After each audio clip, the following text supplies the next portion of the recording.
How you doing, guys? Jamie here of Urban Combatives Thailand and Core Combat Chiang Mai. Quick tip video. I want to talk to you guys about utilizing peripheral vision and practicing it, outside of your focused vision. So to go into what I'm talking about, in case you're not aware, what people tend to utilize the vast majority of the time is their focused vision, as I call it. Tell me in the comments if I'm getting that one wrong.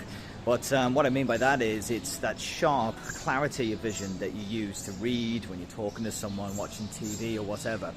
Now the problem with that is that these days you find that people neglect the peripheral vision, which is obviously that wide scope of vision all around you outside of your focused vision. And we really need to be utilizing that, especially when we're kind of negotiating an urban environment or anywhere where there's people, right? You always want to be safe. So it's really simple. What you have to do is practice. So the first thing you can do to collaborate your peripheral vision is literally, you want to stand up, put your arms out straight in front of you, this way, right, next to each other. Look dead straight in front of you, choose a spot on the wall or something like that, and keep your focused vision attached to that. And with your arms straight, open them wide, outward, and see how much you can see, how wide your hands go apart before you lose, the sight, so you lose that vision there.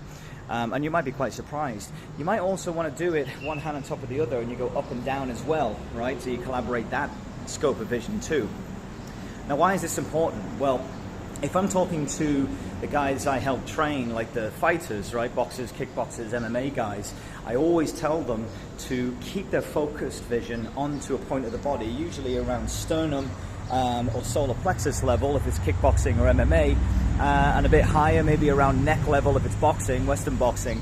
But when I'm talking about combatives, I'm telling people that you need to do that if you're in the unfortunate position that you're engaging with someone and it's uncomfortable, right? An altercation or something like that. Or, of course, just negotiating your environment. So I've already kind of gone into detail with this in another video, how to negotiate an urban environment. However, just a quick tip about checking your six, right? Making sure everything behind you and around you is all right.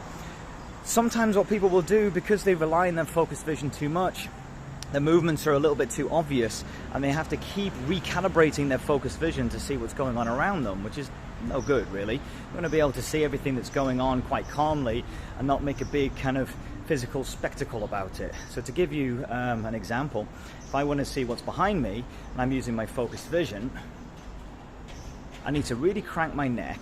I need to focus that focused vision to see what, whatever it is I'm looking for. If I use my peripheral vision, it's much simpler. I can keep my focused vision forward and literally just dip my chin a little bit and have a look to the side, and I can see everything I need to see. You don't need to have that super sharp focused vision to mind your surroundings, you know what I mean? You just need to see, is there a presence nearby? Is there something there? And if you identify something there and you need more attention to it, that's where your focused vision comes into play, right? Also, it can be good if you're negotiating an environment, you're feeling a bit uncomfortable, like maybe you're being watched, right? I think that, like anywhere, you should have a physical readiness at all times, but you should kind of look ready. You should look like you're comfortable in your own skin, not fearful. So a great example of that would be if you think about kind of a lion or something hunting their prey. When the prey is nervous, what do they look like, right? They're all jumpy and looking around like, what the hell is going to jump out and bite me?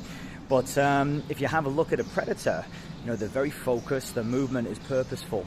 My point is, which one looks weaker? Which one looks like, an opportunistic might mess with, right? It's going to be the squirrely one, isn't it? The one that's perceived to be weak.